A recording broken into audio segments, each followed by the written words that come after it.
Përshëndetje gjithëve, mirë se vini në studio live dhe ditën e sotme, transmetimet tona të drejt për drejta. Sot do jemi nga ora 17 dhe në orën 18:30. Ndalemi te diskutimet më të fundit të santa në GKK që po zhvillohet ndaj zotit Velia, do lirohet apo jo, ndërsa do flasim edhe për listat e kandidatëve për deputet, për Partinë Socialiste dhe për Partinë Demokratike, ku ethet i kanë kapur të gjithë ata që garojnë për të qenë deputet pas 11 maj. Por do ndalemi shkurtimisht te titujt, më pas kalojmë menjëherë te biseda.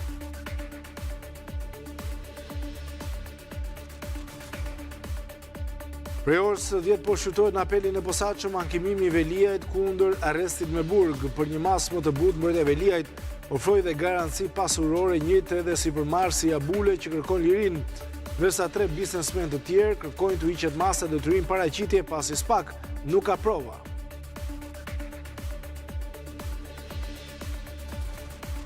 Deri nesër në mesnat partitë duhet të dorëzojnë KQZ listat me kandidat për deputet, ndërsa për të finalizuar PS-ja dhe PD-ja mbledhin nesër struktura drejtuese.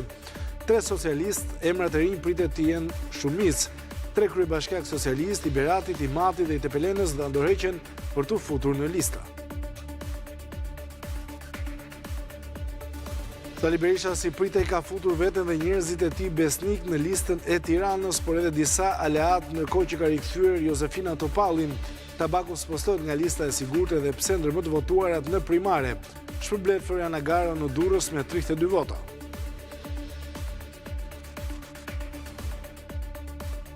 Gjykata e lartë rrëzoi rekursin e ish-deputetit Saljani për rrëzimin e vendimit të apelit që dënoi me 1 vit burgim për kallëzim të rrem dhe stisje të Babales. Saljani reagoi nga burgu i Fierit duke i quajtur vendim me urdhër të Ramës dhe paralajmëroi ta çojë çështjen deri në Strasburg.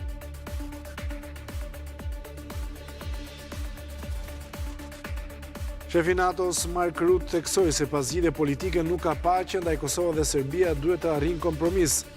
Presidenti Osmani theksoi objektivin për antarësimin e Kosovës.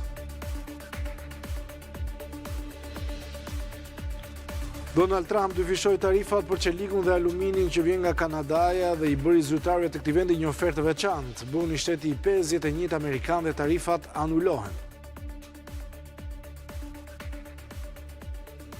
Sonte përcaktohen 4 ekipet e paraqerk finaliste të Champions League-s. Mbrëmja nis me Barcelona Benfica, ndërsa sytë e dashamirësve të futbollit janë te Liverpool Paris Saint-Germain.